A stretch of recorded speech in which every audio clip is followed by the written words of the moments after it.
নামাজের চাইতে দামি আমল, হজের চাইতে দামি আমল, দান খয়রাতের চাইতে দামি আমল, রোজার চাইতে দামি আমল, সাদগার চাইতে দামি আমল আর কি হতে পারে নবীজি? নবী করিম সাল্লাল্লাহু আলাইহি ওয়াসাল্লাম বলেন, সাহাবীরা চুপ করে মনোযোগ দিয়ে শোনো,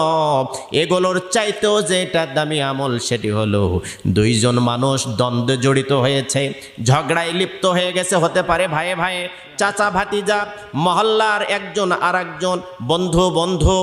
যে কেউ হোক না কেন, দেখবেন যে একে অপরজনের সাথে ঝগড়ায় লিপ্ত হয়ে গেছে, দ্বন্দ্বে জড়িয়ে গেছে। ওই মুহূর্তে যারা ঝগড়া মিটিয়ে দিবে, দ্বন্দ্ব ফাসাদগুলো মিটিয়ে দিয়ে যারা নিরসন করে দিবে, শান্তি স্থাপন করে দেবে, তারা হলো ওইগুলো আমলের চাইতেও দামি আমল করলো। হজের চাইতে, রোজার চাইতে, নামাজের চাইতে, দান খয়রাতের চাইতে যারা বিশৃঙ্খলা হবে, যেখানে ঝগড়া বিবাদ হবে, যেখানে সম্পর্কের মধ্যে ফাটল ধরবে, যেখানে